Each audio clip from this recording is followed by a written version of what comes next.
Imagine this. It's 1934, and a young Jean Bugatti, son of the legendary Ettore Bugatti, is sketching out his vision.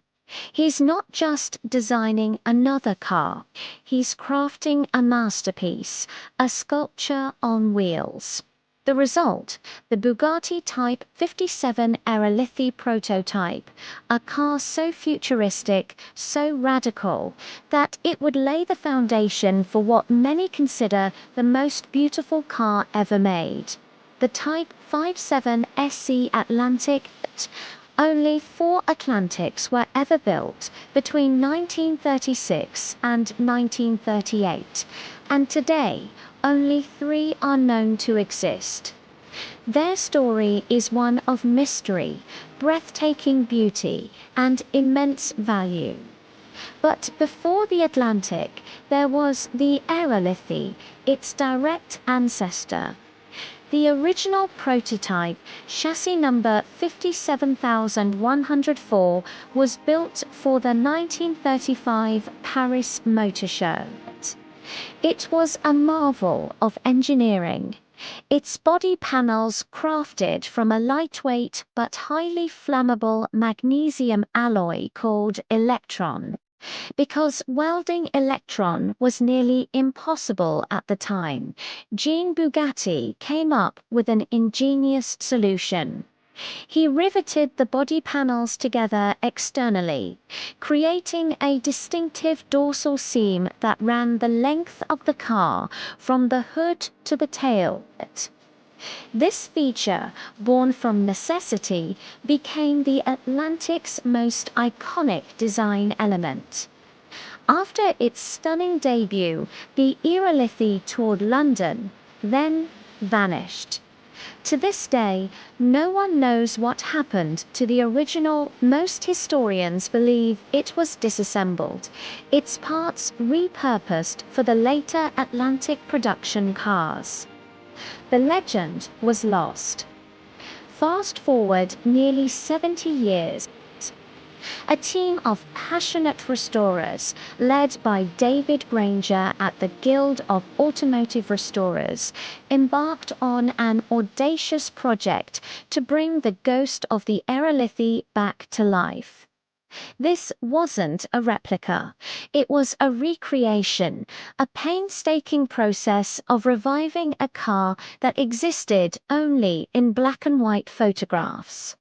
A few original factory drawings, and the memories it had imprinted on the automotive world. Their mission was to build the car exactly as Jean Bugatti had in 1935. Using the same materials, the same techniques, and the same spirit of innovation.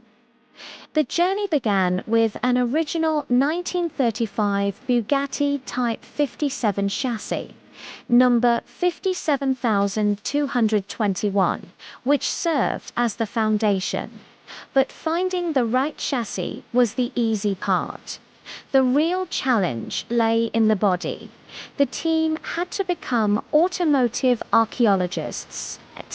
They scoured archives, analyzed every known photograph from every conceivable angle, and even used photogrammetry to create a 3D digital model from the flat two-dimensional images.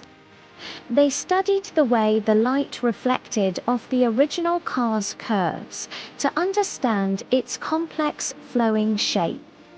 Every line, every rivet, every subtle contour had to be perfect. Then came the material, electron.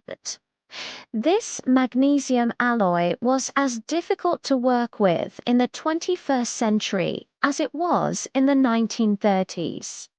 The team had to learn the lost art of shaping and forming this temperamental metal. It's incredibly light, but also brittle and prone to cracking. And, of course, it's highly flammable.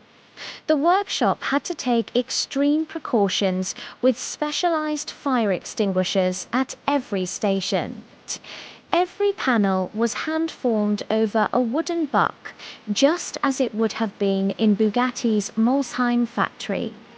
The process was slow, arduous, and demanded absolute precision.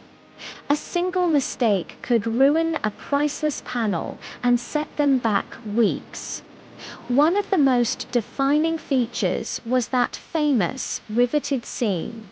The team meticulously recreated it, drilling thousands of holes and setting each rivet by hand. This seam wasn't just decorative.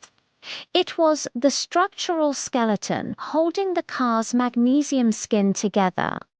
They also had two re-engineered components that were unique to the aerolithy: the kidney-shaped side windows, the distinctive split rear window, and the intricate dashboard with its array of Jaeger dials, all had to be fabricated from scratch based on those old photos and blueprints.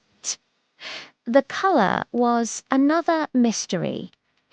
Being known only from black and white photos, the aerolithia's original hue was a subject of great debate.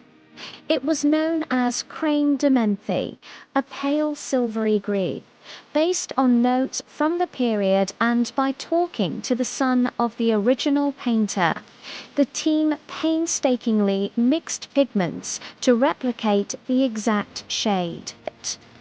When the final coat was applied, the car seemed to come alive, shimmering with an ethereal glow, just as it must have at the 1935 Paris Motor Show. Underneath the stunning bodywork, the mechanicals were pure Bugatti. The recreation is powered by a Type 57's 3.3-liter dual overhead cam straight-eight engine. It's a work of art in itself, a jewel of pre-war engineering. The team ensured every mechanical component was rebuilt to original specifications, making this not just a static display piece, but a fully functional, road-going automobile. Imagine hearing that engine roar to life for the first time in over 70 years. It's the sound of history being reborn. After years of relentless work, the project was complete. The revived aerolithy made its world debut at the prestigious Pebble Beach Concours d'Elegance. It rolled onto the lawn not as a replica, but as a resurrection. For the first time, people could see in full, living color the car that had only existed in monochrome memories. The reaction was overwhelming. It won its class and was nominated for Best in Show, a testament to the incredible accuracy and passion poured into its creation. Experts who had studied the original car for decades were stunned by its authenticity. They could walk around it, touch it, and see the designer's vision made real. This project was more than just restoring a car. It was about preserving a pivotal moment in automotive design. The aerolithy represents a bridge between the Art Deco elegance of the early 30s and the streamlined future that was to come. Its influence can be seen in countless cars that followed. By bringing it back, the team at the Guild didn't just build a car, they resurrected a legend and filled a crucial gap in automotive history. Today, this recreated aerolithy stands as a monument to Jean Bugatti's genius. It's a rolling sculpture that showcases the pinnacle of pre-war craftsmanship and daring design. It reminds us that sometimes, to appreciate the future, you have to rebuild the past.